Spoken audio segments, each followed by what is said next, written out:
Hello everyone and welcome back. After a bit of an intermission, we have finally made our way into the highly anticipated main event for today's matches. It's going to be Digital Chaos going against Cloud9. I'm Call Guy for Beyond the Summit, putting together probably one of the most jankiest studio casts ever, but I'm not going at it alone. Joining me from the good Kappa Studios, Eternal Envy. Is that a thing? Alright, that's a You thing. tell me if it's a thing. You guys got, what, 2 big casts in?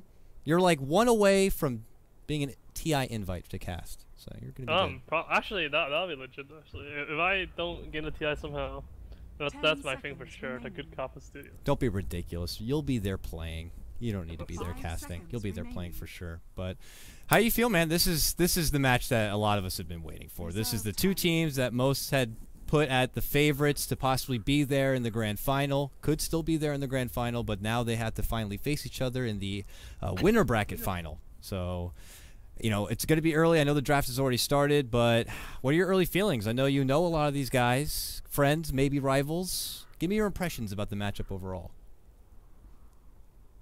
Well, they I don't know. There's just they're these players that that are trying to prove themselves to be more than what they seem. Like Boba and like 1437, and they're both captaining. Because people, you know, they might not think they're that good, but they might be. And I've always thought that I personally always thought that they're both really good for what people say about them. And then I don't know, there's so much hype for like AUI like not being on EG anymore. And then for me personally, what I care about is Buryu, Yara, and Ritsu. And they're gonna first 2 anti-mage for Ritsu, and he's been playing anti-mage like freaking every game, right? Except like one game where he played PL. Yeah, his the first 2 games they immediately gave him the AM back to back, and that was the game I know you guys were casting as well. He had very unique farming patterns and was not afraid to kind of take it behind the tower and was very efficient.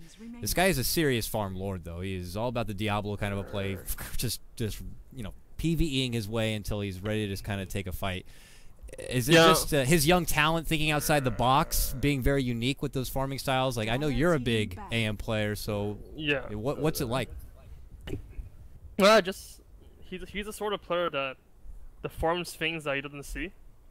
Where a lot of like back a few years ago, like what would happen usually with carries is like they would farm things they see. Basically, they see a big wave, they TP to the big wave, they kill the big wave, and then you know you see neutrals too. Right? You know they're gonna be there, so they're gonna blink to neutrals, they're gonna kill some neutrals.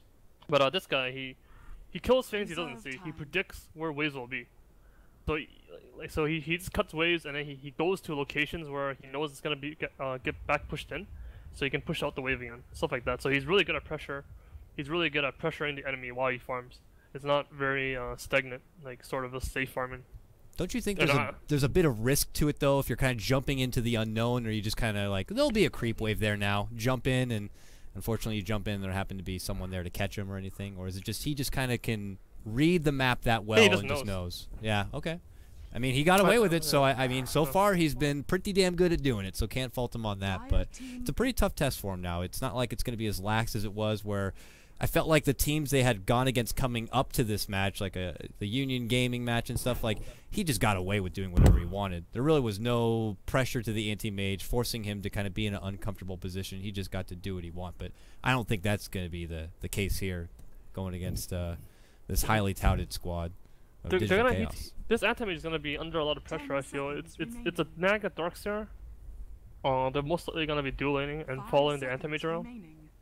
I wonder what supports Cloud9's gonna pick in order to like get this Iron Shell Naga out of the way so anti-mage can farm. What about is it gotta be something defensive, like a Wyvern to be picked up, or you know, that Dazzle's been banned out, going from maybe one of the next best things. Spirit Breaker. Spirit Breaker pick for DC though. Huh. That's I don't know. That's a pretty common dual lane actually. That's 3 melee heroes. What the hell? And like, I don't Naga Spirit Breaker support? I don't know. We'll see. Like, Spirit Breaker is really good against anti-mage, so... Is it far out of their realm that what if they're maybe... we saw this already from Sector V in the last round, where they just lead in with a Naga and end up just transitioning it over into the one-position Naga? Yeah, Karen Naga sucks ass against anti-mage, though, so we'll have to see. I don't know, because... Like, sure, anti-mage is really good against Naga carry. Like, back when Naga carry was popular, anti-mage is one of the counters. But Like, against Spirit Breaker, it becomes different. Like the amount of pressure you can apply on anti-mage just goes to hell when you're against the Spirit Breaker. You can't just do those like wave cutting tricks anymore because he's gonna see you with the charge, and there's gonna be a lot of pressure with the iron shells and stuff. So, well, I'll have to let's see. Like anti-mage, when you pick anti-mage first too, like you never really know. Like it's gonna be one fucked up game. That's always what's gonna happen. Yeah, I mean they're putting a lot into Ritsu just getting one of his good comfort heroes here, and you know you're picking a dedicated core like that. You're just allowing the other team to really brainstorm any possible way that they can to make sure this anti-mage doesn't get to do anti-mage things. And look how long they're really nursing the clock for their third pick here. Or maybe they already know and they're happy to stall it out, but more or less they're probably like, ugh, okay, pressure's coming. How do we deal with it? And what can we do to Witch Doctor? That's a good. They needed Dazzle, but Dazzle got banned. So, oh, we'll see. This is pretty good. They need defensive support basically. They need things that make it so Digital doesn't just run in. Like, Wind Ranger at your service. that was a pretty fast Wind Ranger pick. I think they were picking really fast because I think C9 took a long time. They know that, yeah. Forcing Did them they? to Did they? think No, quick. they have 52 seconds of reserve time though. No, they're fine. Oh. Well, they probably led into the start opening very fast, I guess, getting that AM and Tusk, but yeah. Well, Wind Ranger quick response here for DC. Well, there's still some other possible options out there, and for the mid lane, they opt for her over others. I wonder why that is. I mean, you got your Shadow Fiend still out there, your Queen of Pain still out there. Why Wind Ranger over all these other options? Usually Wind Ranger seems like the option to go to if you're kind of running a bit low as far as good potent mid laners. I mean, there's not many good mid laners. Like, you have Leshrac, you have Lina, alright, they're gone, alright. You have, then against good Anti-Mage, you have, like, Seeker or Templar, alright, they're both gone. And then you have Storm Spirits. And I guess they just don't want Storm Spirits, so then you only have Wind Ranger, and then you pick Wind Ranger. Yeah, it's true. His And backlash then, from that crazy Void is not going to do much against the Wind Ranger. And you need that bit of lockdown for someone like AM. If you can maybe get a nicely timed Blink Dagger or something in your Wind Ranger, you can catch him off guard real fast. It's pretty nice. And then the Clockwork response, taking Bulba, using a little bit of what he's got against him. So they'll be the one to support the Clockwork. I think Bulba played Clockwork every single game that DC's done so far. It feels like it at least, but they got it. Naga Wind Ranger is actually surprisingly a good combo. Because, like, sure, it's not like a Epicenter or like whatever, something like that. What happens is, like, Wind Ranger just blinks in, shackles someone, kills him, then he sleeps and Wind Ranger runs away. It's definitely a great way to just kind of disperse. Final ban, Cloud9, they get rid of the PL here, anticipating DC to be picking up their farming hero here for TC. Anything standing out to you, EE, as far as a good option here for Digital Chaos? You're going against your AM. You're going to go against a lot of hefty hitters and initiators here between both the Tusk and the Clockwork, so whoever it is needs to be able to kind of step away from trouble in a moment's notice, I'd imagine. I would pick Ursa. Oh, yeah? Dire Sight Ursa. Yeah. Sleep. Oh, I don't know. See? It's definitely going to be a bit of a Clinks. Okay. Haven't seen much of that since, you know, EG they had have to throw it in for fear, but... They have a freaking lot of early game pressure on DC. They want to run them over. What is it about a Clinks that says we're gonna be running you over then? Is it just the second Well, he he's a hero starts- that's like once he gets level 6, he just runs around, tries to kill yeah, things. that's what I was gonna say. And then the Spirit Breaker can charge in. They're gonna have a lot of pressure on the map because they have Iron Shell. And Wind Ranger's not a hero that farms stacks. It's a hero that stays in lane and pushes out the wave and has mobility.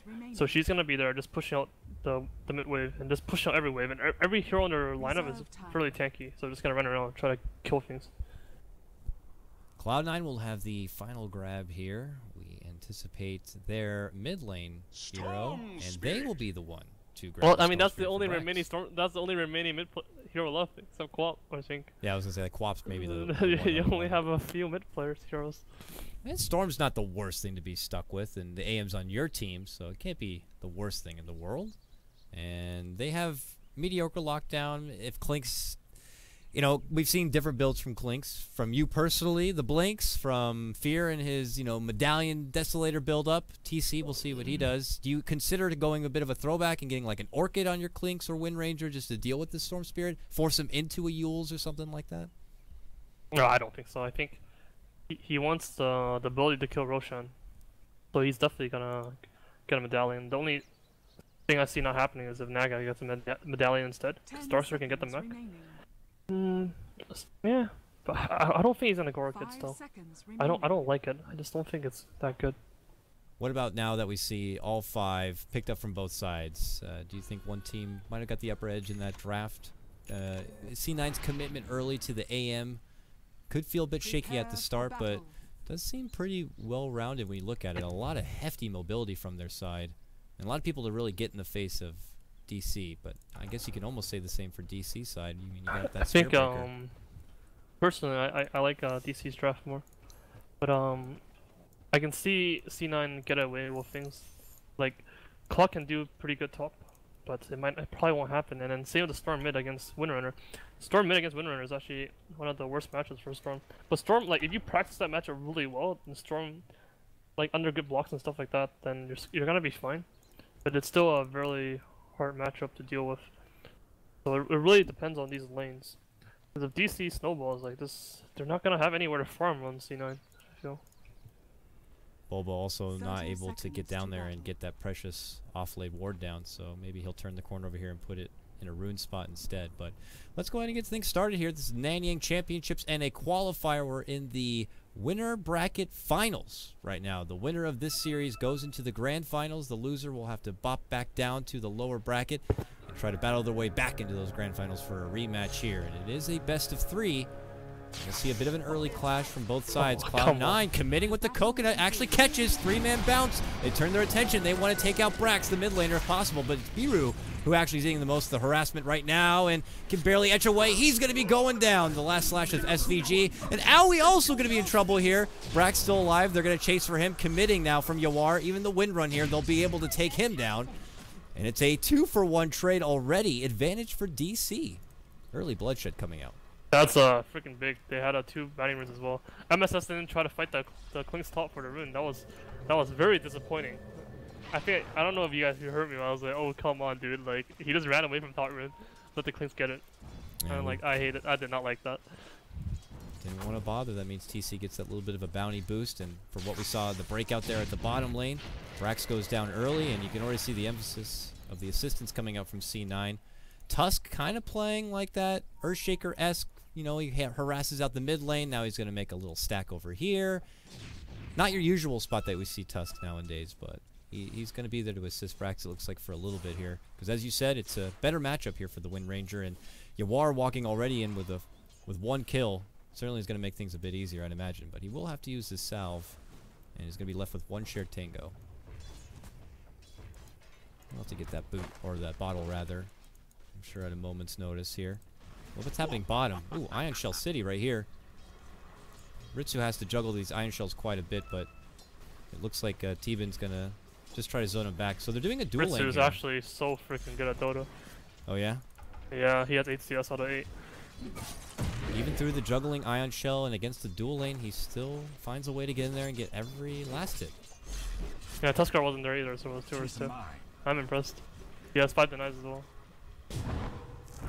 Steps back, is going to get I wasn't watching him though, I was watching it. I'm actually only watching him.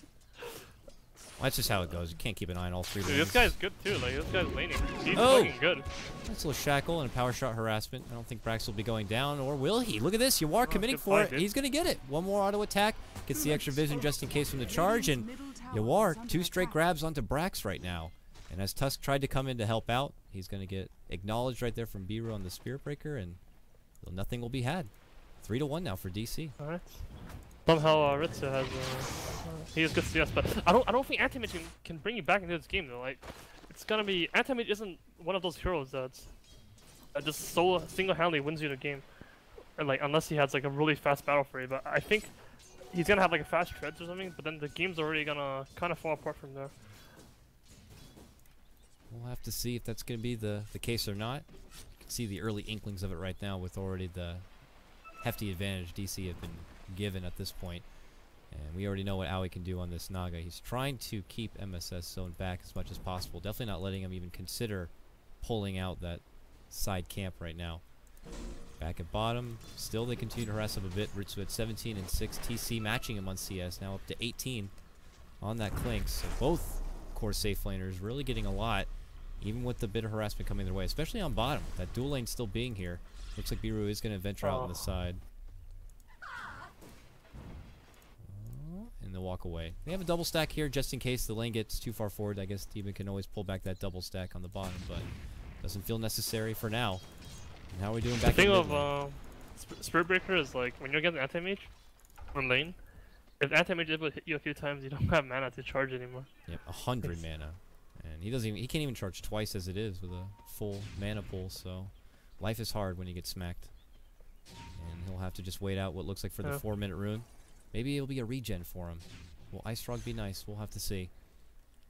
He'll wait it. Or at least maybe could be guarding it out. No, Yawar's going to go for top, so runes both sides. It's actually going to be a DD there at the bottom, leaving the bounty at the top, which Aoi is going to certainly assist with. And it looks like he'll make his way back top. They have a lot of early game control. They're able to get every rune. Just from a lot of pressure they're putting on the map. This Spirit Breaker, he's probably on the DD rune because he ain't got that mana. Now he's thinking about making it go towards mid lane, but it's top lane where we see a bit of a skirmish here. MSS goes toe-to-toe with Aoi and gets the help from Tusk. They snowball forward, and they're going to get the kill on the Naga, but TC could get MSS. Not going to grab him. The salve's going to be there, and they will be able to step back. Cloud9. That ward mid sees the Spirit Breaker, so... You're certainly right, and now we'll see him charging in. And it's going to be very quickly canceled. They really want to see if they can get this Storm before he gets to his level 6, but I don't think it's going to be happening here. Good recovering by Storm Spirits. Like he's doing pretty bad still, but he's not getting shut down as hard. Like Yora only has a few CS over him. And now he sees Steven here. Like, he's way higher level than him though. Yeah, don't even think about staying and playing. Or force him back and decide to step back and away here. But look at this, suddenly Ritsu is alone in this bottom lane. Only has to deal with a couple of iron shells, but he will be able to continue farming up. And is going right for the ring of health right now. So we'll see if he decides to commit, go for some boots, some power treads, or if he's going to be all in on this early Battle Fury. I heard Ritsu only plays anti-mage so... I have heard from their coach Lumdun, he feels like Ritsu's best hero is actually Ember Spirit. Yeah. He plays 3 heroes. He plays PL, Ember, anti-mage. I don't think we have yet to see him play Ember in any of these matches yet. No Nanyang matches. Yeah, he's probably just lying to everyone, so everyone thinks he can play more than one hero. But he's just an anti-mage.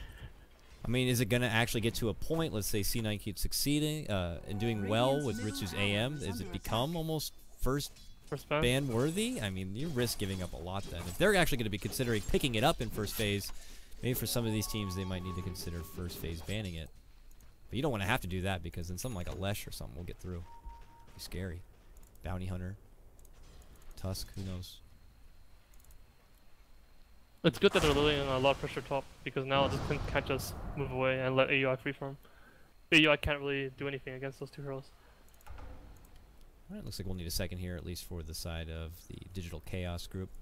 What do you think about the name Digital Chaos, Envy? How would you rate it? I asked Merlin the same question. On a scale of 1 to 10, 10 being like the most badass name you've ever heard, 1 being something give else. it like 0.6. 0.6. Alright.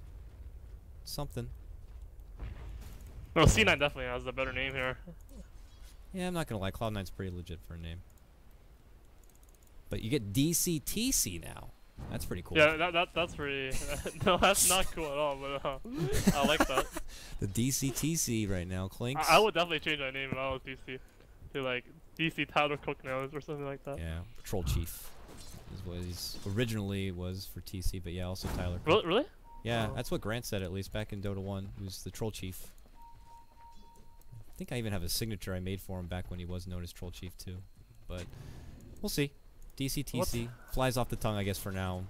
We'll see if his performance goes with the name or not. These winner Elu's just got a creep. What? He stole one of the creeps in the stack.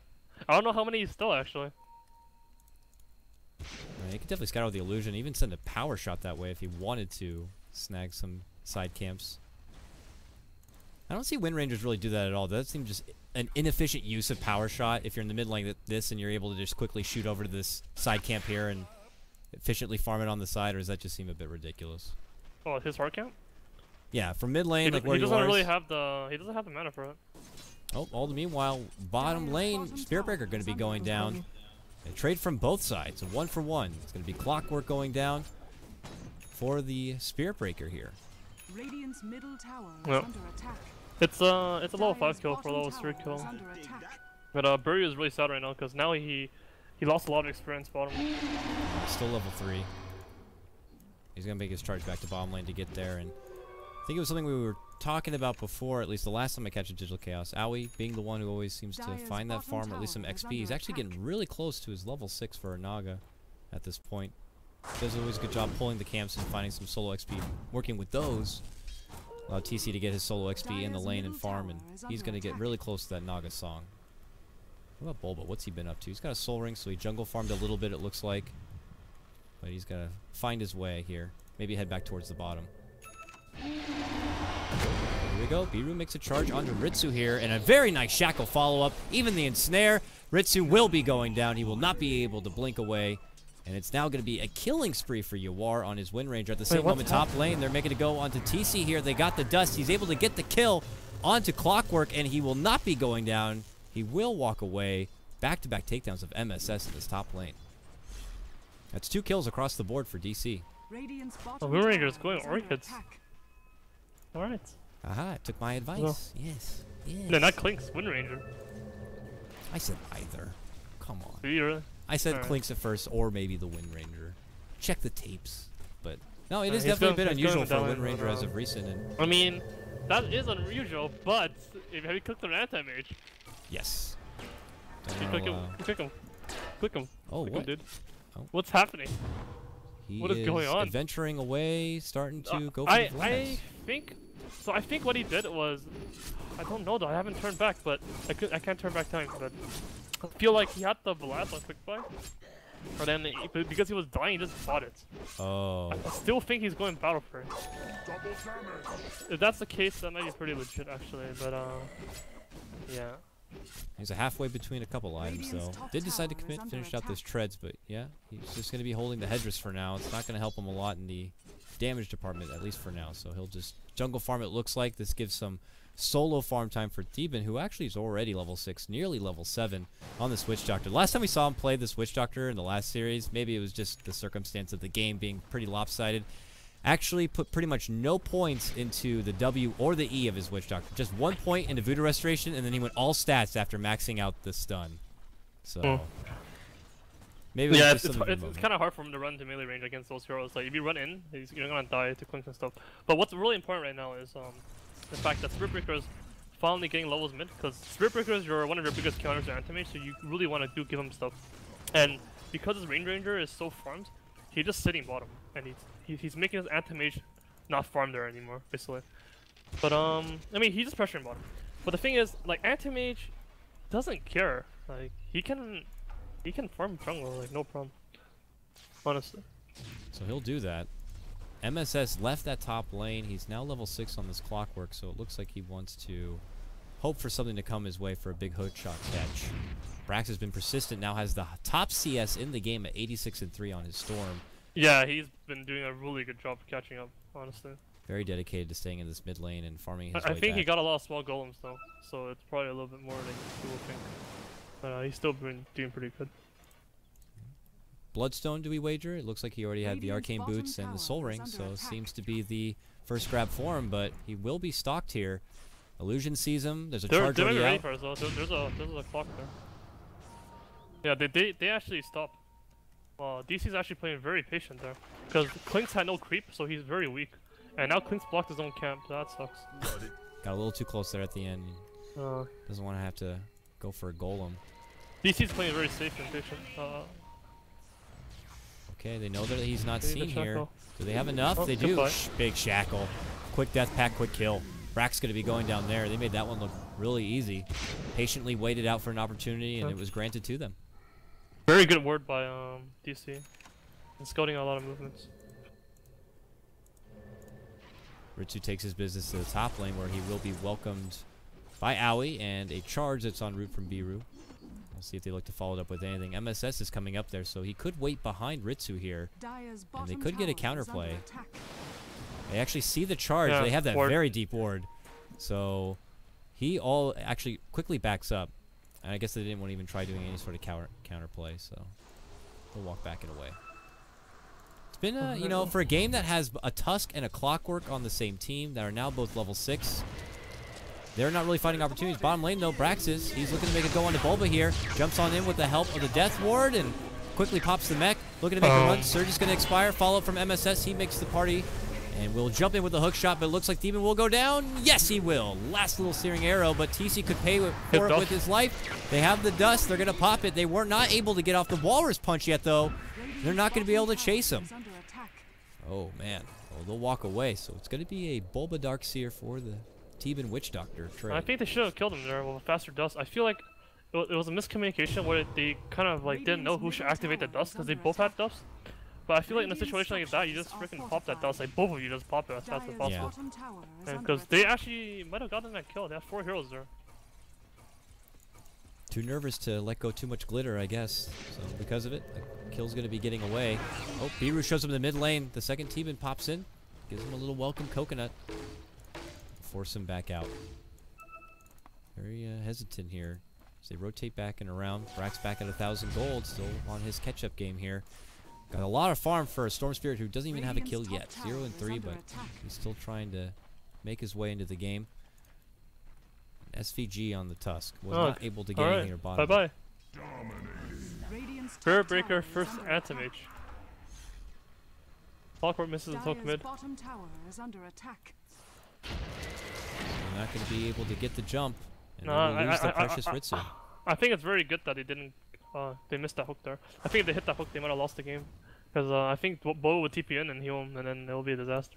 Radiant's bottom tower is under attack. Boba still has that wall ready to go, and even a mech, if he was to show up, they would probably have not even gotten the UR, but they are going to get this tier 1. First tower of the game going to be rocked down there for DC. If I say things like that, though, it probably means, like, it's not good, you know? If I say, like, you should miss the hook, because otherwise you're going to beat your whole team to death, you're looking quite bad. Aoi patiently waiting in this top lane here. Giving Ritsu a bit of a work here with just the illusions, but they know this. They ping out exactly where Aoi is. Maybe just figuring he could be there. No, Ritsu is just like, he is there. The hook shot will see it. Aoi's like, oh, I might need to go here. Why you stick for this? I'm not going. I don't think they're going to be flying in. And yeah, they would have the sleep, and they have a tier 1 tower for help. And while they're dealing with top lane, Yawar has a DD rune, and he is just going to start focus firing down this mid-tier 1. And there will be no response. It'll be a free and easy tower for him. We already know he has his Orchid now, and 700 gold to boot. Goodbye, Witch Doctor. He goes down there mid lane, quick and easy kill. And it's a mega kill for TC. So Digital Chaos, they came into this matchup favorites according to Dota 2 Lounge. Are they favorites right now? No, are they gonna defend top tower now, or are they gonna get Roshan now? Because they have the ability to do either one. I would say the Roche seems a bit more tempting. I think they should defend. Like, Ranger wants to go Roche, but nah, fuck that. They should really defend. They have Orchids now. It's a surprise Orchids. They have Desolator and stuff for Roshan. Yeah, if they can. I think they should take the fight though. I don't think they should look for Roshan right now. Don't give them anything. Just make them cry. Well, they're taking your advice. They have all started migrating up here, so they look like they're going to be ready to play. Yeah, Yura is just waiting bottom though, trying to get a kill. Like, because if they all go top, then one guy's in the TV bottom, something like that, and then he can get a pick off. That's what they're trying to do, I think. Teban's down there for now, and it looks like C9 are just not going to press the issue here at the top lane, and they're going to step back and away. So they're gonna go for mid instead. And it looks like it could be on Ritsu. The charge is already out. Goes right to the mid lane, but Brax is there. Charge is still coming. Hookshot's gonna miss from MSS, so they move forward under Ritsu. Shackle connects, and he goes down so fast. Just a quick drop. Long Nether Strike. Gonna get the catch. Storm Spirit's gonna get bashed as well. Able to ball lightning. Quickly on forward. Oh my god, 17% actually like made them miss the kill because he missed the power shot because of it.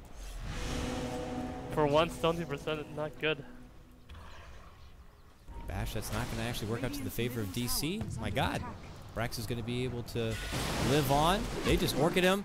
Ooh, Shackle not going to hook off to that direction. Goes for the back creep instead.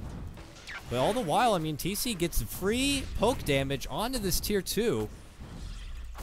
And they're going to grab it. Oh, not. Brax gets a deny. But that's more map control for them, and they could beeline it back to the Roche possibly. I think they should wait for sleep before they get the Roche. And DC's a very calm team, it seems, which is very, very good for. That's actually very good to have. They don't seem to take many risks that are not calculated.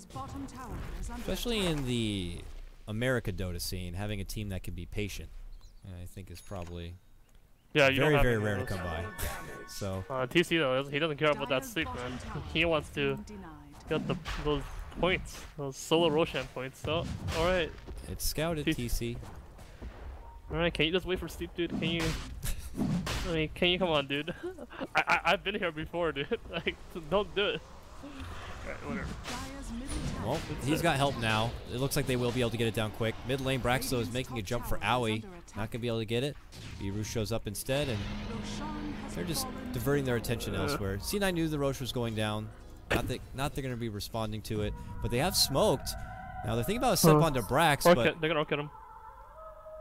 If they orchid, will the team be able to follow it up? Yep, he's not able to jump away, but look at MSS. Big jump in for him and a big cog catch on the 2. Follow up, big snowball, big uppercut. There's Bulba though, huge vacuum into the wall. Now they're gonna look for T-Bin here. But hey look, Brax is back. He's able to move in and he gets the kill onto your Spirit Breaker. A 1-for-1 trade now. Owie barely etched alive, able to waltz away from this one. Brax has some mana, he's gonna retreat out. They see T-Bin here, he's trying to TP. Oh! Shackle on route is not going to catch him and follow him instead all the way back to the base. If I was DC right now, I would definitely report Bulba. Like, what the hell was that? he used wall and vacuum instead of mech. That was not good. Yeah, that's right. That boosted mana cost for a mech, even for someone like a Darkseer, it's going to just cost him so much and miscalculated. Whatever. Not going to have the. That was kind of the best fight that C9 could hope for. And they couldn't do it, so, and they can't really split push their way back into the game. Like, even though Ritsu has a battle right now, like he can't outskill the enemy. Like you can't outskill a Spirit Breaker, you know. Spirit Breaker can outskill you with like his bashes and stuff, but like you can't outskill shit. We'll see. I actually don't know. Like they're gonna need to win some fights with buyback on Storm, I guess, something like that. It's not easy though, because even if you were to bait a fight and get the buyback off and stuff, and you get the Witch Doctor going and everything, like because they have a sleep, like AEI, like there's a lot of things that need to happen in order for you to find yourself in a game-winning situation or a situation where you can turn the game around.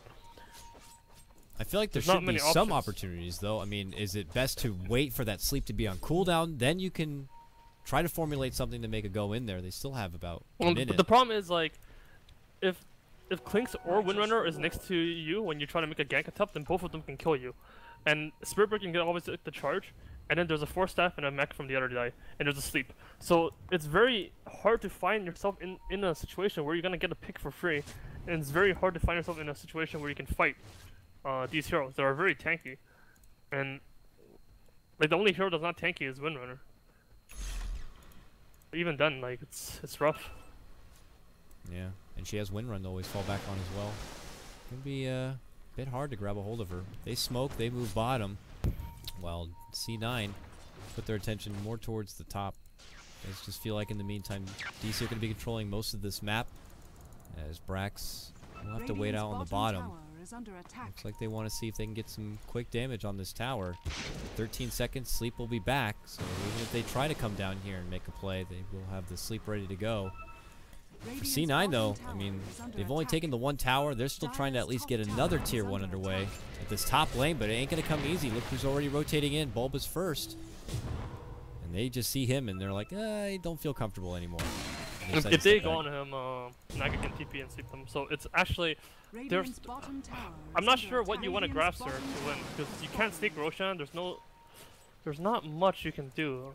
Like really, they have 2 smokes. Might as well burn them as well. Might as well burn your smokes. Yeah. Ooh, TC spots Brax here. That prompts immediate charge from Biru. is under attack. TC will wait. But here comes everyone else. That means the Orchid's here.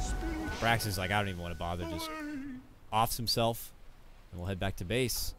His new Bloodstone charges. And getting down to 5.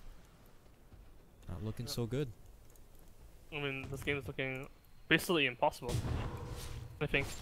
Like, there was a Sector V game where DC was up 20,000 gold at around this point. But even in that game, there was a method of playing back. This one is rough. Well, TC did walk himself into a bit of trouble here, passing that sentry, and they will be able to get him, but you are from the low ground doing some good work. MSS could go down here. Beaver looking to commit, try to get off the Nether Strike. Not going to happen. MSS turns onto him, gets the hook shot off, and will finish him off. Yawar. Stapling away, gets trapped with the shards. And look at that. For a game that seemed impossible, Cloud9 are able to get at least 2 kills here, Envy, so they're... Who got the kills, sir? No, that was extremely bad play by DC, but it's good. They got 2 kills. The reason why it was bad play is because all the lanes are pushing in. Like the top lane, bottom lane, and mid lane are pushing in. So in that situation, all you need to do is wait and just be chill. But it's actually kind of rare for TC to make that mistake. He's a very safe and somewhat calm player, and they're a very calm team it seems so far. So I was actually surprised they did something like that. But it's kind of whatever. Like. Oh, Demon's dead. Yawar with the back end of what looked like a DD room was able to easily finish him off. Just gets the quick catch, quick kill. Just showing that even for the little support, nowhere's really safe to move out there and find your own bit of farm. Brax will come across, though, a nice little regen room for himself. And just start putting himself into the DC woods, a safe spot for him to farm up in the meantime. TC will be nearby. TC is holding on to 3,200 gold here, Envy. What is the... Is he finishing out the Solar Crest? What's the big item for him that he's been holding on to here? I would have liked for him to get Solar Crest, but I have no idea. He's probably going to get BKB or something. Now even a big stack to add to that ridiculous amount of farm. Fire his way through that. What C9 needs right now is, I mean, Storm buyback is one thing, but the other thing is the magical anti-mage ulti on the Windrunner when she has very low mana. I think that can also, or Darkseer. If you get one of those, because no one has a BKB on DC, it's actually fairly easy to get something like that off. That ulti could change the game. Because all they really need to do is it's very hard for them to win that one team fight. But if they do win that one team fight, they do have an anti-mage, they do have a Storm Spirit, and these two heroes are like some of the most disgusting heroes you can have if they're farmed. So they do have that.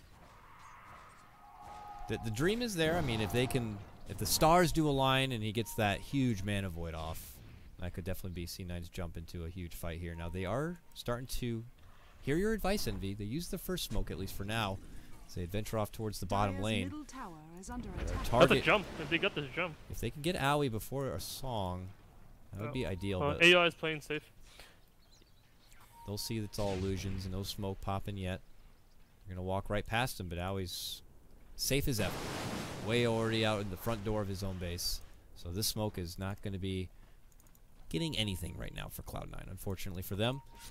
But the weird thing about Dota is, like, when you make a play like that, or where TC runs up the ramp and dies, like that might save you from losing. Like, that might save DC from losing, in a sense. Because it's not big enough a mistake to cost them the game, or to cost them map control. And it makes you play safer. You know what I mean? Like, in a lot of pubs, like, generally there's a lot of throws.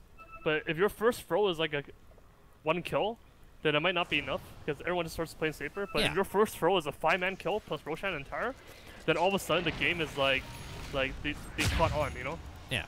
That TC catch was like a slap on the wrist, so they can shake that off and go. But oh, they do get a shackle. Not going to latch for SVG, but they have the follow-up Nether Strike and then the bump after. I mean, it's just ridiculous. He just can't do anything. He's just sitting there just getting bombarded with damage, and the Tusk is going to be going down. Quick movement here from DC. Get the catch. He's going Hex on Quinks or Linken's, but I think it's going to be Hex. It's going for more solo kills. I actually don't like this item choice. I don't think they need that in this game. But I mean, it's so they don't have Orchids anymore for anti-mage because he has a Manta. So I guess it's for that. Personally, I prefer Solar Crest into BKB, something more safe. I can totally see this working. We'll see what kind of use he's gonna use of this. I would have wagered probably towards the side of a sheep stick. It just it's just another item that makes you have high mana. You know, it's another thing that gives you a chance of getting blown up. Yeah, being that like, nuclear bomb for C9. Yeah. Becoming that miracle that Ritsu's looking for. That's what you're investing your gold into, potentially. Or it could be really good, obviously. So, yeah. For me, it's a little risky. I personally think Evasion is very good against Storm Spirit and Anti-Mage. Like they're not two heroes that go MKB, and every hit they do, it matters so much. Oh, look at this, Cloud9. Looking to inch on forward here. They drop a ward, it gets pinged immediately inside DC. And they'll step back instead. Alright, so we know for C9 what would be just kind of the dream, the miracle kind of a play for them. DC could play the safe and continue to just not allow them to get that kind of opportunity. It feels like they're just for now waiting out for this Roche. Fortunately, we don't know the timer properly. I'm sure it's bugged for you as well, but can't see what this clock frickin' says. I imagine it's probably going to be up. For Roche? Yeah. Yeah, it's bugged. Well, he doesn't. It should be very, very soon. Yeah, Aegis had already expired. So. If that Roshan's up, they can burst it, and with Naga Sleep, even like just instantly. Yep, they already have Yawar there to kind of scout it out. Beeroo's Wait, doing he's going Lichen Sphere on Anti-Mage again. He did it last time. But this time he's doing it again against Spirit Breaker, I guess, or the Hex by Plinks. Actually, might be a really good item choice. It doesn't really work against Plinks though, because if Plinks finds you, he's gonna get charged, and then that's gonna break the Lincoln. Yeah, that's a global Lincoln's pop right there. In sight. So, yeah. I don't know. I don't know. I don't like it. It's not the miracle item like that you need. Like, because Lincoln's is like kind of a safe item. I don't like it, actually. I think it's better to go for something like something more crazy. That's like a butterfly. Is under attack. Yeah. Let's see. With the Pharma TC has, he would be far away from bothering with anything like an MKB. So. Foresee the evasion being very, very useful, but it's good against everyone. It's good against like even like a Spirit Breaker. That could be huge. Well, he's gonna charge forward though with this ulti orb. We'll have to see if it's gonna be that miracle item for him. He'll just continue to farm up and play his game. Bulba stepped off for. He's got a Force Staff and a Blink Dagger now, so there can't be any way he will not get the perfect vacuum ball with so much mobility. I'd imagine. We'll have to see. No pressure out this top lane a bit towards Ritsu's side. Just feels like DC are waiting. Roche is up now, so if they can get some wards down, have the coverage. They have one up over here, it looks like. That's a BKB on Storm Spirit. He can maybe go for the Roche and steal. Yeah, I was going to say, it's a bit of a scary lineup to go against. You got both a Storm and a Clock on the side of C9. Yeah, they have a sleep though, but because there's a BKB, we'll have to see. Have they seen the BKB yet? I guess he has been in lane. If they have. They would have known. Alright, well, Cloud9. Yeah, they only like 10 seconds to get that Roshan. They have a D-Rune, they have a Quinks. Honestly, that Roshan dies so freaking fast. Radiant's top tower. But how disastrous would it be if they moved in there and couldn't get it done in 10 seconds? It does jump in, he does get the steal, gets out with his life. Yeah. That would be heartbreaking. Oh, pretty disastrous. I feel like what DC is going to do right now is they're going to pressure top, and the very moment someone TP's top, everyone's going to run into the Radiant jungle and take control of that area, and then they're going to get the Roshan after it. That's what they're looking to do right now. They're just trying to force someone to TP top. If no one TP's top, then DC just keeps freaking farming until someone TP's freaking top. It's like a mini game of chicken. Who's going to abort and try to go back and stop the push and allow the Roche to open up or not? I mean, C9's already moving that way a bit.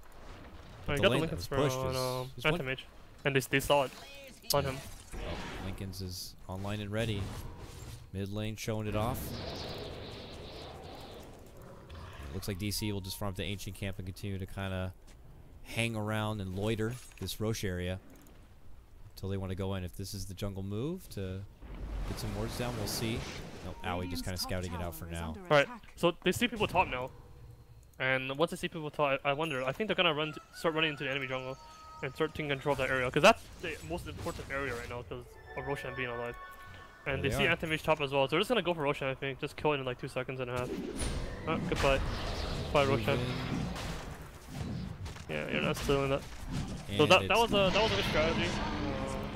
They executed it correctly. Good split pressure coming out from DC forces Cloud9 to have to abort the idea of doing anything with that Roche pit, and that means that the Digital Chaos crew is going to be able to snag that extra life. So now Digital Chaos have the Aegis. Took quite the tactical approach to have to even just get the Aegis, but now that they have it, Envy, what do they need to do? Is it now that all the ammunition that they need to just kind of move forward and take tier 2s? No. You just chill out. You see if the enemy is going to make any mistakes for the first 2 minutes. Because when you get something as big as an Aegis, the enemy plays differently all of a sudden. Because they expect you to push. So they start like split pushing. They start trying to make it so that if you try to push, they can get something for it. They start forming more aggressively. Something like that.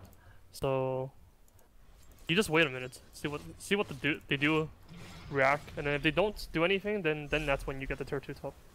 I think. You can see bits of that already happening now. Ritsu utilizing that Manta to pressure out that top lane, which DC quickly get on. Then he flies on through the mid lane. I mean, I guess they're just pushing. They're both showing top. Yeah, we'll see. Maybe if they come all the way in from the north. Maybe they feel comfortable trying to take a fight at this point. Don't want to risk that AM farming away. I mean, he already has 3k gold saved up now on top of the Lincolns, which was his last investment. Wonder if Ritz is gonna get the mid tower, or try to. It's freaking hard though. Here comes the top tier 2. It's gonna be dropped here. Focus fire coming out from Yawar. Magnum's in hand. Good damage. They're just gonna go base. He's gonna get the mid tower on Ritz. They have buyback on everyone on Radiant, basically. Yeah, they actually have buyback on everyone. Inside Clockwork. Well, here they come. We'll see. They're inching in. The glyph is already popped. Ritsu makes his return back into the base. Two archers just continue to pelt this tier 3 from the low ground, especially War. They'll finish it off.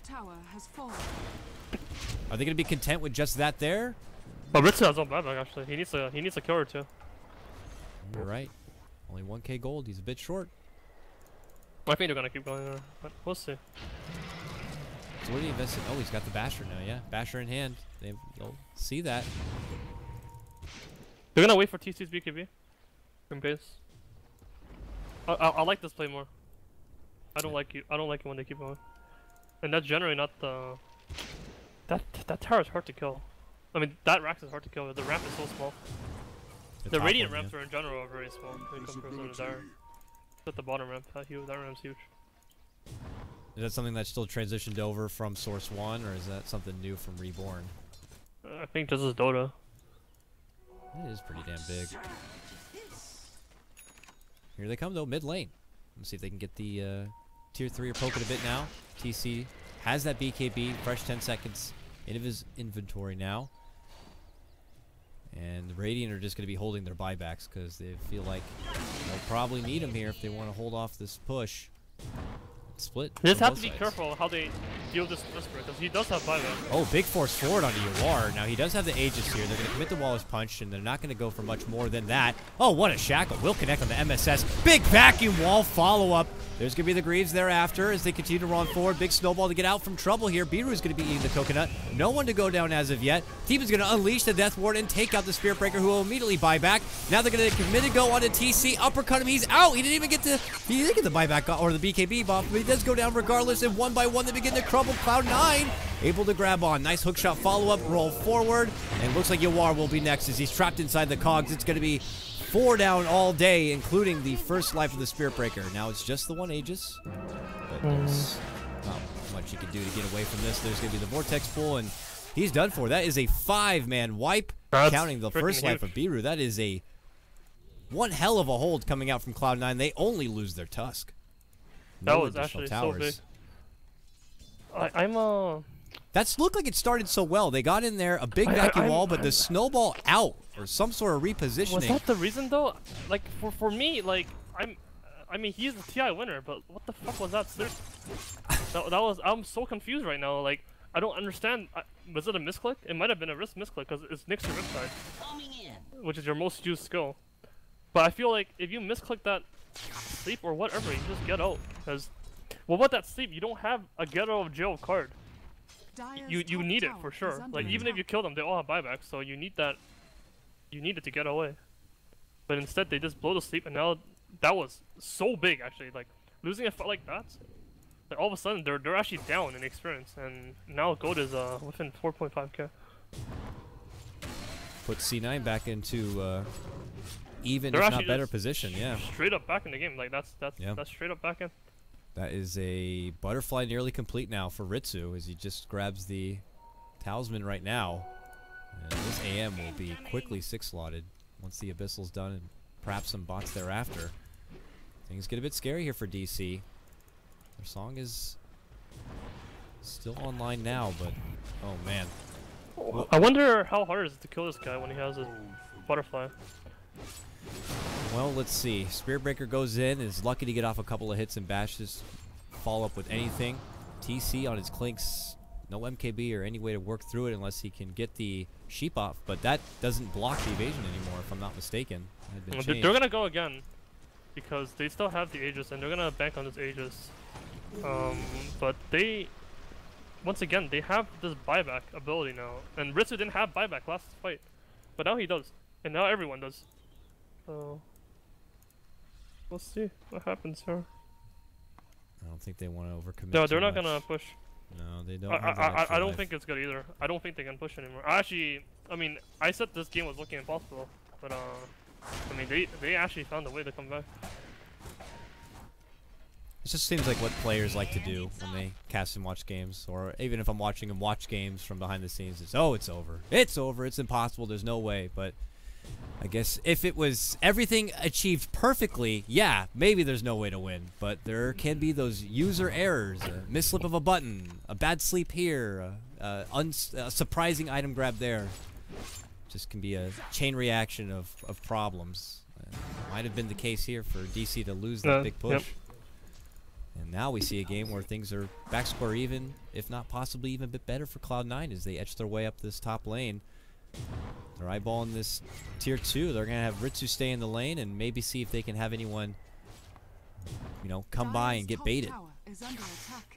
But most of DC are dealing with this bottom lane here. Do they need to kind of just continue to play this slow for the side of DC until maybe the next Roche and try to get that again?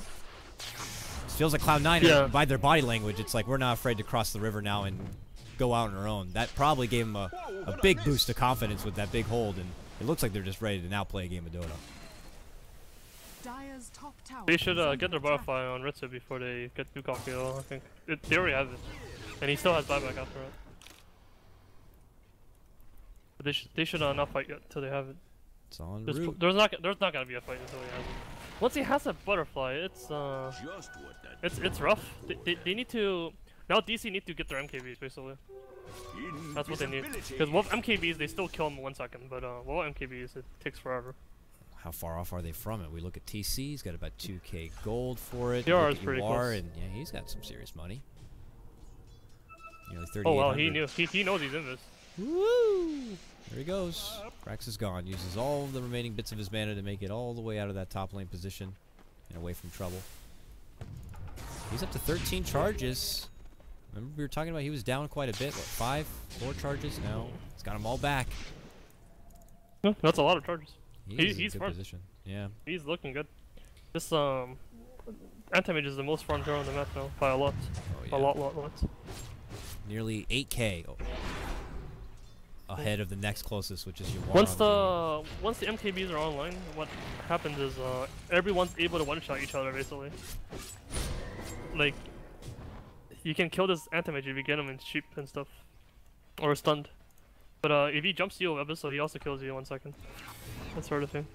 It's a big if though. Sleep, though. If they get a hold of him. He holds the Lincolns and all the support behind him. So basically, it's become a game of true skill. Yeah. Whereas before, it was more of a game of tactics when you're ahead. C9 not looking to put pressure elsewhere, and look who's back up. Roche is up, and C9 are close. Yeah, they absolutely cannot give this Aegis to Storm. So once again, they're doing the same playstyle. Like Boba just pushing out top with Anchos and trying to force someone to go back. Which he did. SVG's there first, and Brax is behind him. And then if they are able to get everyone in there, they can kill this Roshan once again in 2 seconds. With the Solar Press and Medallion. combo. It's like, and with the sleep, they should be able to get this and run away. Moving in now, they're gonna get the shackle. Bottom lane though, they're gonna catch up Iru, but he's just kind of there to make the bit of space and divert their attention elsewhere because that was completely fine by Bury, honestly. It's not that big a deal anymore because they're already caught up in gold. His kill is kind of whatever. Now, Anti-Mage is looking for Abyssal plus Moonshard, then he's basically maxed. The level 2 trials. So I'm at my final form. Yeah, a level 2 trials with Storm Spirit is actually pretty hilarious. Yeah, you're you right. Can do a lot of, TP, you can do a lot of and then he jumps in. Yeah. Jumps in, sudden mana void there to follow. Who knows? But he's getting there. The critical mass is coming, and so is Yawar's MKB. He has it. He needs I wonder what they're gonna do now. Are they gonna wait for the MKB on Clinks? Because I mean, Clinks right now looks like kind of looks like a piece of shit hero right now. That's how it feels. Like Desolator isn't really necessarily that good anymore on the hero, and then Sheepstick isn't really what he's looking for because there's just too many Lincolns on the other team, and there's a BKB on Storm as well, and it's kind of really hard to Lincolns his Anti-Mage. I mean, Sheep is Anti-Mage. So that Sheepstick is looking really bad on him. He doesn't look very strong. Like basically, he looks very weak. Just doesn't seem to be as much of a threat when you compare him and put him together with someone like this Wind Ranger and what she's already got. But you can't forget about him enough where you just kind of sleep on him, because if TC does get himself in a good spot, he will do some serious work. Maybe last fight they might have slept the Anti-Mage so they can get a wall on him. No, that doesn't make sense either. They already walled the. They already used wall. If they get a wall on this Anti-Mage, he freaking. Oh yeah. He hurts. They don't have any AoE really. Like they have a battle for a cleave, I guess. Denied. But they don't have much AoE. They have a Witch Doctor ulti, I guess, something like that. But yeah, it could totally be possible that they don't notice this Elu just beating down everyone. Well, let's hope it's something that C9 do consider here for the sake of C9 fans as they farm their way through the bottom part of the jungle, and it looks like DC are going to go back towards the top. We saw he sold his Basher. He's going for MKB instead. He's trusting that his team can hook him or grab him, because he doesn't like he has a BKB, but you can still hook him and stuff. You can still initiate on him. And he's just gonna blink in and burst him. He's not gonna be the one that abyssals. Or he's gonna rapier, but I don't think so. Whatever he needs to get, he needs to farm it fast, and then also have enough in reserve, I assume, for the buyback, just in case. But it doesn't look like DC are going to be pressuring the top lane like they did the last time. It looks like they're just going to pressure a little bit, and then decide to pull back. They could be waiting for the MKB, and there it is now. DC's got it. But their age is, it's gonna run on like 2 or 3 minutes, so... This is one of those things where now you have to decide, like, do you play a game of Dota, or do you push their base? Like, you want to prolong the game and just keep trying to see who fucks up first, or do you bring it to them? It's a very tough decision to make, honestly. Do you think that a lot of it just comes down to whoever the shot caller may be, whether it's the majority of the team or a single individual, being able to test their patience? Like, you're playing a long game like this, and you're continuously farming, hoping that you're at the point you're ready to go. It's like, is it now the time? You're questioning yourself, and it's like, we gotta push, we gotta do something. It's something that your captain will decide, but kind of. But in reality, it's mostly up to your core. It's like how confident does your core feel in such a situation? Because if your core calls you push, like, then you're gonna go of them, I think. But if your core sounds like a bitch, then it might change the way you look into things. Well, unfortunately for DC, both their cores are very quiet players, so I don't know if they sound much at all. But if they should push, I don't know. Here they smoke. You're gonna use the Aegis for a fight instead. Let's see if they can get their fight as they start charging on in. C9 already all 5 towards this mid lane.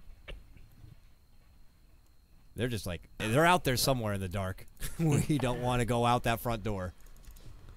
The Storm is at a point in time where even if you have the sleep, like, if his BKB is off, you can't really get out if he has his Vortex and stuff. Like, he's gonna kill one of you. And he has a zip that's long enough for him to find you, even if you sleep and run away. And not everyone has a TP scroll this late into the game because there's too many items on every hero. Like, Yor doesn't have a TP scroll anymore. C9 kind of second guessing where they want to go with this smoke here. They anticipated that possibly DC were near their ancient camp, which they were, but they can't quite commit to either going up or over here. I mean, I guess they you move inch by inch to see if maybe your smoke just begins to expire and then take advantage of that moment, but that's not the case. I think it's actually very different weird style, EG sort of style, where the DC is playing right now. This takes a lot of balls to have, like, to make this decision. Most people, once they get the Aegis, it's go time. Like, they will go. And if they lose that fight, then it's like, oh, you know, whatever, we had Aegis, we had to take a fight, we have to take a fight, we had Aegis. That sort of mentality. But they're actually playing safe, they're playing calm, they're going for a late game, they're believing in themselves to play the late game. It's not very easy to do that, honestly. Very, very hard, especially in pubs. Like, how many pubs would you get an Aegis and you would tell your team to not push, and they're like, no, I have Aegis, guys. I'm immortal. I'm going in. Push. We have to push. Our Aegis is running out. Radiant's middle tower is under attack. Well, they acknowledge that they're not going to get much done with that Aegis. Stay back. Continue to farm. All that meanwhile, Cloud9 did go and use 2 smokes all day. Did not find anything with them either way, but they did plant some pretty damn deep wards here throughout DC's jungle here. Could prove to be pretty helpful if they keep this push back and DC decide to disperse and go back to farming. They might be able to catch someone out with that extra bit of vision, but might not be too easy. DC could just hold shop inside the C9 woods here if they want to. This is very touch and go. It's been like 3 kills in the past 10 minutes. This is where you know both teams are just lots of respect for each other and showing some discipline. So what happens as this game progresses is, like, because he's won Athos, alright.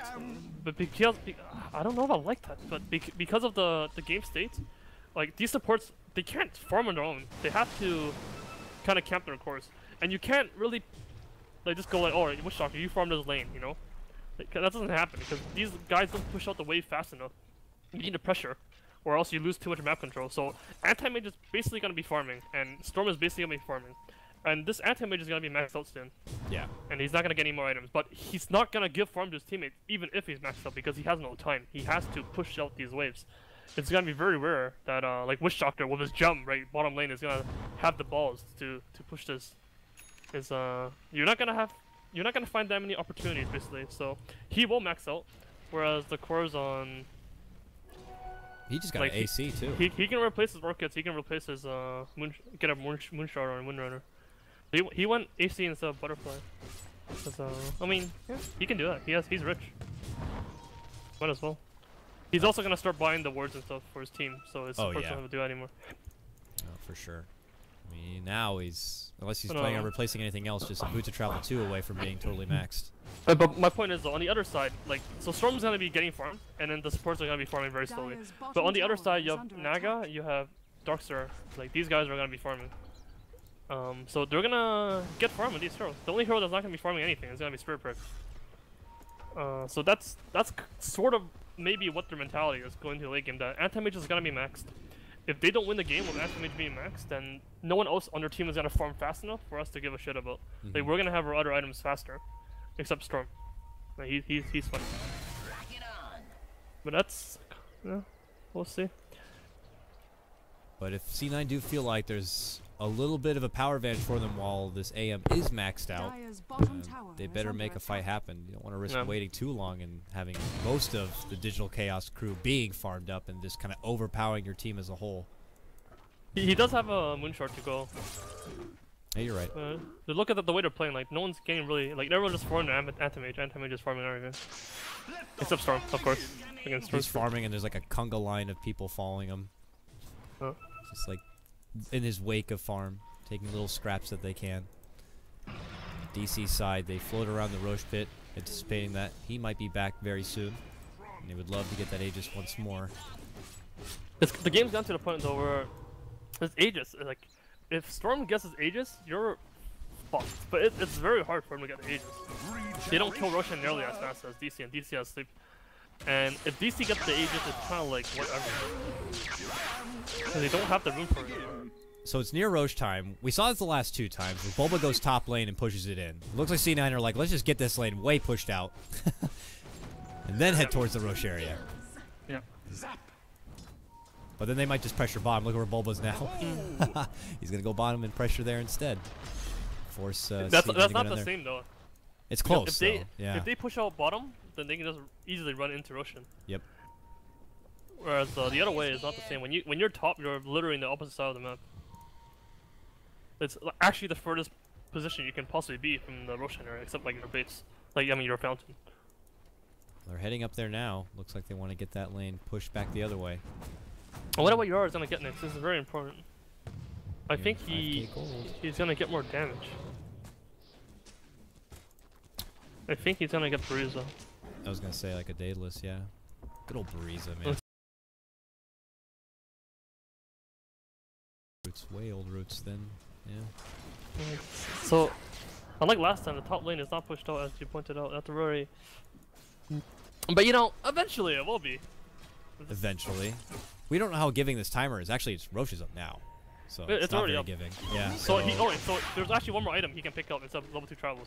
Oh no, he already has Moonshard. Okay, never mind. That's Moonshard. I thought he was gonna not play with boots, which is another option he has. That's like the final option he has. He has level 2 travels. He can drop his Lincolns as well. Oh, he just went in. He's like, my Roche now does not give a hoot about anyone else. But do they know? I'm looking at their vision. They do. They just put illusion in there. They know for sure. He popped out. They weakened it. They're not really in a position where they're gonna sneak the Roshan and run away. Like DC can't just like use sleep, kill Roshan and run away. I think they're gonna get caught if they do that in a really bad position. So they're not gonna do that. This is such a tense game. They have to wait for top basically. They have to wait for top. Top's getting there eventually. Look at all these range creeps. Yeah, it's definitely moving. But I don't like this anti showing mid right now though. I don't like that. I think they should have look at that. mid. The second you said it, they see it and they ping Roche and like, go in now! Oh, that might have been it. That's the window. Yeah. And as you can see, it's a very small window, but that's all they need to fly through it. Yeah. And Roche is down suddenly. Well, I mean, whatever. The thing of Aegis is like, if you get Aegis on Storm or Anti-Mage, then you're looking happy because you can just drop the travels for it, you can drop the Lincolns for it, and you're good to go. You can also drop the whatever for on Storm, like whatever, like TP, Treads, doesn't matter. And it's like pretty game breaking if you have Aegis on that. Oh god. Okay. I mean, I understand. 55 minutes. So bathroom possibly. The other way is like, if you get Aegis on Windrunner though, like who gives a shit? Like who cares? It doesn't matter. So it's not that big a deal. Honestly, this Aegis is basically just removing the item slot from him. Like he has 6.2k gold, he's not gonna be able to use it now. But this anti-mage showing mid like that, I did not like that. It's very hard to decide what to do. But what you can do is you can just shoot rockets there, or something like that. Yeah. Like and you just have to use Sigil to scout, or Storm can zip in, zip out, something like that. Zip in a little bit, zip out. He has enough mana to sustain something like that. They need to think of these ideas of how to next time how they're gonna secure his Aegis, because if anti-mage is the one that does this, he can't do that. Like he needs level 2 travels, then he can go top, kill the wave, and instantly TP back. But it has to be like within a split second. Yeah. Fortune doesn't work out this run like that. DC acknowledge and see that the AM is not going to be much of a threat. They move in. They do get their Roche, and we already know Yawar is going to be the one to take it here. He's sporting about 6k before he decides to make an investment. I don't know if he's going to just decide to hold it till the Aegis is gone. But we'll see if they decide to just kind of continue to slow play this a bit. But it's going to get to that firecracker kind of a point where shit's going to break out. I'm going to just have to let Jesus take the wheel, and it's going to get a bit crazy, especially if the pressure's going to go back towards the C9 side and they have buybacks ready to go, a secondary jump in from Brax and company. It's just one of those things that shit's going to hit the fan. And I can't imagine as a player, like when things break out that much, that you could stay composed to make sure you get the right target with such and such skill, or lead in and get the quick save with this one. I'm sure mistakes will be had, but we'll have to see what kind of pressure is going to be there. Taking a bit of a moment here, 55 minutes. This is just game number 1 of this best of 3. I feel like we're casting like the grand finals at this point. Both these teams taking this very serious. I'm sure there's a lot of eyes out there watching. I mean, a lot of people know EG as the notoriously the big boys on the NA Dota block, but a lot of these other teams are making a name for themselves now and trying to be the team to look out for thereafter. And I think both these teams know that they are those two teams, and the winner of this is going to make a pretty damn big impact. But they're both playing very well. the way Dota is right now is like, so this at the first everyone's ending the games in like 10 minutes when this patch first started coming, like at Summit 2 or Summit 3, Summit 3. But because there are solo classes and like what's like Glimmer Cape, they nerfed Glimmer Cape, but that didn't matter. You know, the games were still ending really quick. But then people started to try to find ways to defend. They're like, okay, our base is dying every fucking game. How the fuck do we defend our freaking base? So they start picking heroes like Storm and like Rocket Flare. Like people start like leveling up Rocket Flare. They have Tuskar to like throw shards from afar. They have these heroes that like Winter Wyvern Ice or, Shards, or yeah. whatever, like Rubik. Like all these heroes just shoot you from afar. And now like these games they're not ending, and all these heroes also have the ability to buy back. The Storm Spirit, hard to push against. He's really good late game too, so he makes you want to push, but you fucking can't. So like whatever. So are you one of the players? I think I asked this to someone else as well. That think that Storm Spirit might get a little bit of love from Ice Frog, and by love I mean a bit of a nerf in the upcoming patch. Storm Spirit. Storm? Maybe. I don't know. I don't really care personally. I usually just I don't think about these things. We'll see. But I could totally see that happening. Obviously, he's being played a lot. Boom! There it goes. You can also just nerf like Bloodstone or something like that. That's true. An indirect nerf, kind of similar like what we saw. Tidehunter was a hero once at one point. Fresher got nerfed quite a bit, and various other like things. And the game changed a lot. No more about offlaners moving to the jungle and having big ults for big team fights. So the game changes, and that's the beauty of Dota, I guess you could say. But here we go. DC toying with the idea of crossing the river now into the big and mighty C9 squad. So we get ready to get to that hour crest mark. Ritsu's got those bots too now, Envy. He's got the bots too. He is at critical mass. Unless he's decided to replace anything. He has 855 CS. And now it's getting to the point where his CS is going to be irrelevant. Because he's maxed. So mid lane, they find a chance to go on Yawar and rid of the Aegis, and they do it quick. There's the song, but it comes a bit too late now. Is it enough of a setup here to take advantage? He's thinking about it here. The sleep. They don't like it. So sleep is down. C9 say that let's go in. Here's going to be forced upon BKB. MSS gets a nice two-man catch with the cogs. A roll on forward. A vacuum pull back. But T-Bin with the Death Ward in a fantastic spot. Starts slaughtering through all of them. It's going to be a triple kill for him. Brax gets a kill himself. 4 go down all day on the side of Dota. I almost call them the Dota Simina boys. But 2 for 4 trade. Yawar gets caught. They have to song to try to get him out to safety. And C9, which we already know how mobile they are, they just quickly pounce and they don't get far. No, I think they were gonna let him die. That wasn't the issue, but I think he wanted to sleep so that when he revives they can fight, but that sleep was not good. They can't, I don't feel like they can ever use sleeps offensively. They need that sleep to readjust the positioning. Like if Witch Doctor froze ulti, then you sleep or something like that, and you get the wall. Well, without the sleep, that Witch Doctor ult was in a wonderful spot. Bulba's waiting. He's got everything. Lincoln's up Brax pop, same with Ritsu. They need the wall to anti-mage. Alright, they're just gonna back. Alright. So what actually happened there? I'm not sure. Like who? So Witch Doctor got a lot of farm. Anti-mage got a lot of farm. That actually doesn't matter in any whatsoever. No. But the Storm got a lot of farm. Yeah, Brax. And Witch Doctor got a lot of farm. Those are our 2 heroes that got a lot of farm. Brax has freaking 7k gold. Yeah, he's loaded up right now. 18 charges on his stone, and BKB actually has only been used once. So he's still got full 9 seconds on his BKB. But definitely has room to grow here. Looks like he just made a purchase. What's coming? Someone's got a relic. I'm a little weirded out right now. I don't like this Atos by AUI, and I don't like his sleeps. I think he should have went Blink or Lotars or something like that, and like, cause sleep with his item build, sleep is basically gonna like he needs to stay alive in fights because he has the slow crest and he's a lot. But other than that, he's basically just asleep, and I think, yeah, I don't know why he went with Atos. So that kind of confuses me. I don't think it's good against any of the heroes on the enemy side. Like it's not good against Witch Doctor. He just ultis you. He's not good against Clock. He's not good against Storm. He's not good against Anti-Mage. It's not. I don't think it's good against Tusker either. Maybe he's just using it as a long-range Lincoln's popper. Oh, yeah, that's right. You know, I mean, that's it. That's why. God damn. That has to be why. There's actually no other reason. I mean, the range is ridiculous, but it's quite the investment to simply pop a Lincoln's, but maybe they just don't have that many options to get a hold of the Lincoln's and pop it otherwise.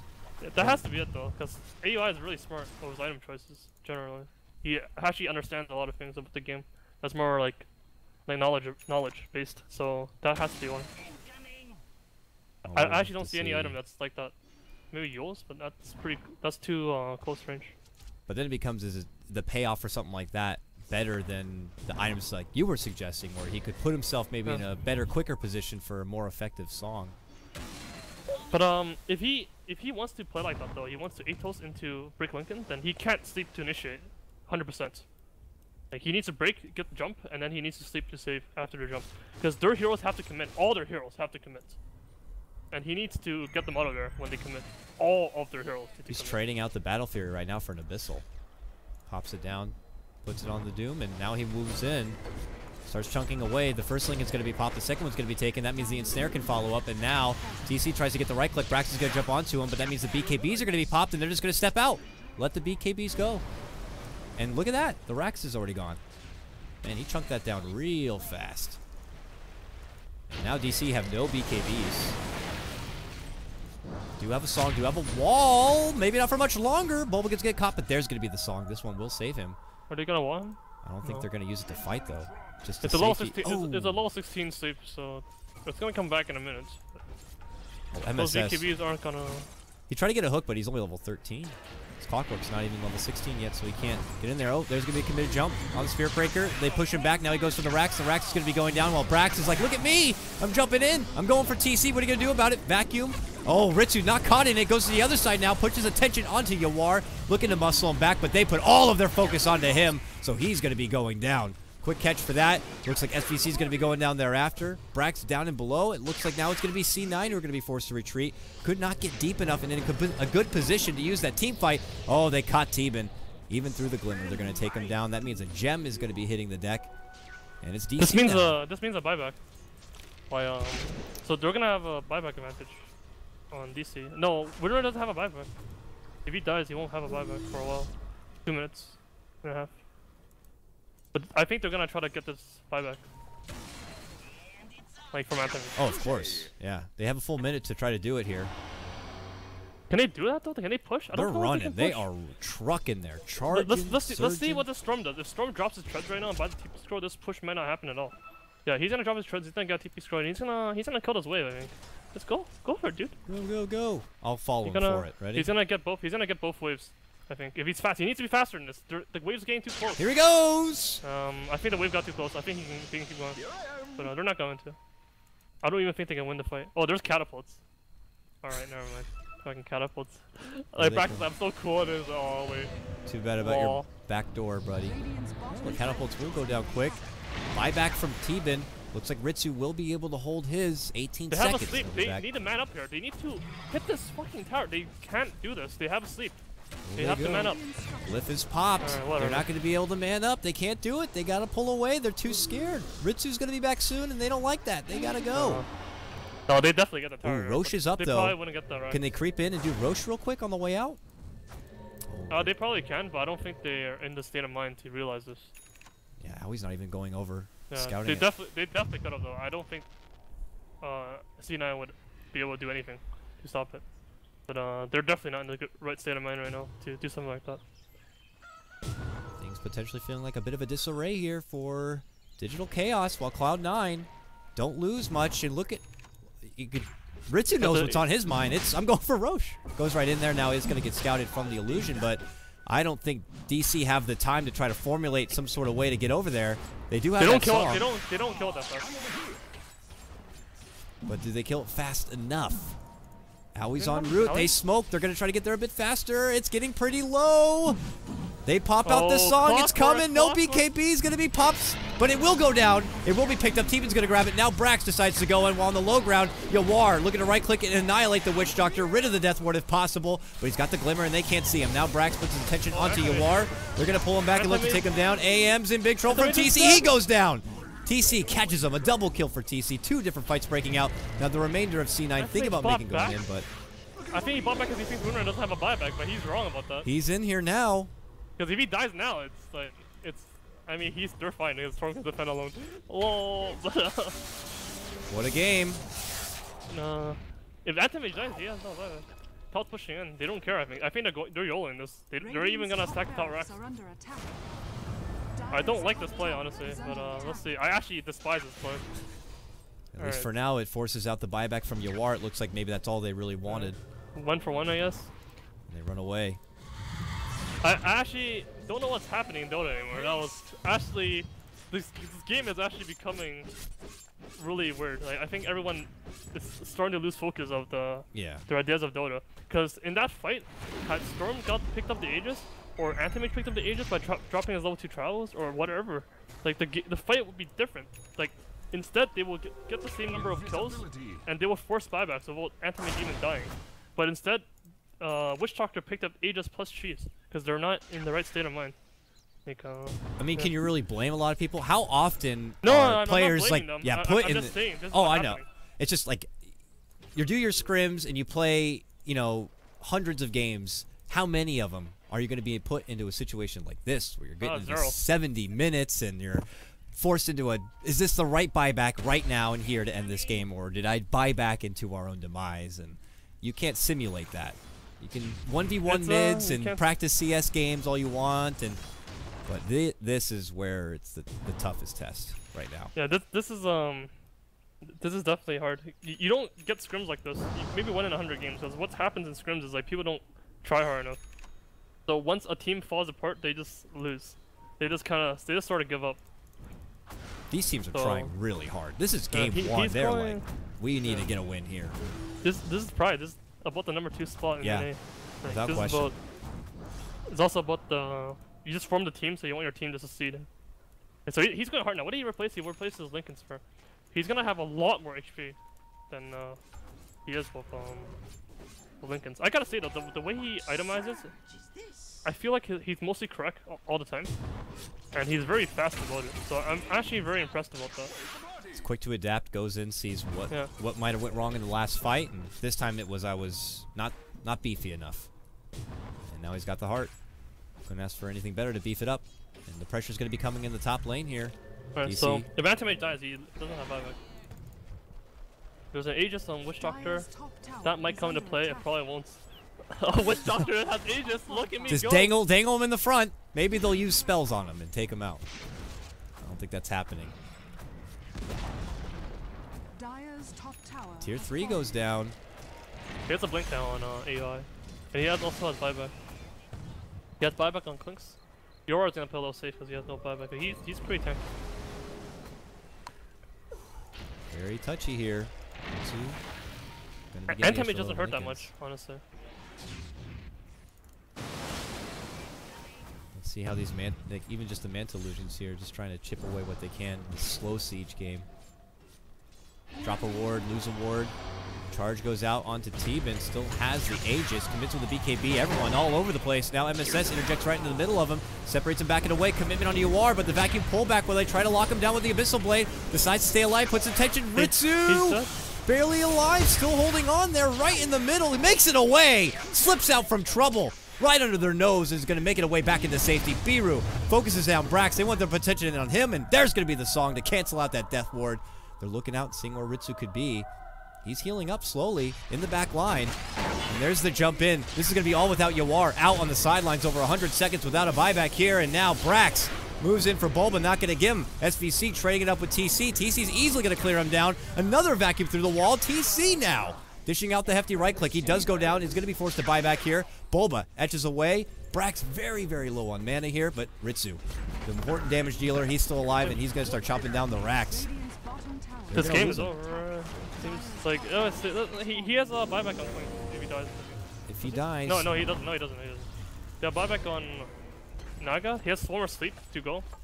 One more buyback on Darkstar. I think that's going to be But enough. It looks like, I don't yeah. think they're gonna be able to defend it. C9's going right for the jugular. It's the final hurrah as MSS is going to make the go into Owie. Owie getting bumped back and away. Ritsu's dead. 5 seconds for Song. Ritsu's Ritsu dead. does get taken apart. Brax is moving in. He He's wants to gonna get a get hold the of sleep TC here. The sleep. No, not happening. no. Battery assault. Go stop. He gets the Surge, ghost surge, off, surge but it's him. not happening. Surge him, He dude. can't do it. Bulma doesn't my throw off the God. surge. He also had the Greaves, and this doesn't matter. The song's going to come out now after the buyback. Okay, SVG and Brax Alright, right in the middle. No, Brax tried to jump out and back it away, but he actually going to be going for TC with the snowball, with the uppercut. Do they have the burst? Vacuum pulls him out away from the cogs, but Brax is still going toe-to-toe with TC, and he's out. That's no buyback. 2 minutes, he's going to be out of the picture. And they're still going on forward. Long jump in from Brax, doing this all without Ritsu. Biru, Owie going to get pulled back. That's going to be his dieback if he goes down. Valiant Ghost Scepter, Bulba still out on the side. No Surge is going to be there to help him get away from trouble. And now it's going to be the Throne in trouble. C9 are going right for it. Biru doing what he can to charge in and slow them now, but oh, there's a big shackle. Yawar's back. He gets a big crush, takes down MSS. Power shot on through, but the snowball's there. Now puts his attention onto Brax. Brax has got the pull. Goes back for Bulba. Bulba barely alive. Glimmer onto Brax to keep him in a bit of a safe spot. Decides to change targets, jump over. MSS moves in, tries to hold Yawar. They're able to finish off and take down Biru. Now they put their focus back on Yawar. He's going to be going down. TC back, but it doesn't matter. Bulba makes his way to the base, but the game is already called. What a ridiculous, long-winded end of this long, tense fight. A game you rarely will ever see in American Dota. These two teams showing that they are on a whole other level and very hungry to take that second position right next to EG. What a ridiculous game. Dude. Like, Storm was just farming Blossom charges. He actually had 3 lives at the end. He had 27 Blossom charges, and he could have died. He could have had another buyback. And he actually has enough mana to just zip there. And I gotta say, this Ritsu, like, his understanding of anti-mage is insane. Like, had he had Lincolns instead of Hearts or whatever, like, if he didn't just change his item bolt the way he wanted to, like, he would not have lived with like 100 HP at the last fight. He blinked out. He had 100 HP. He blinked out. Then he healed it all back because he had a heart. And just, I don't know, sick stuff all over from everyone, kind of. And that was just game 1. And this is a best of 3. So these players are probably gonna take a moment, shake that one off, go up outside, wiggle around. What do you got to do? Because that is just the ultimate test for any Dota player out there. And we'll have to see how it goes here. Game number 2 of this ridiculous Cloud9 DC series is going to be coming up next. I'm Coddle Guy for Beyond the Summit. I'm joined, of course, by Eternal Envy. We're going to take a small break, and when we return, we'll get back in for Game 2. We'll see you soon.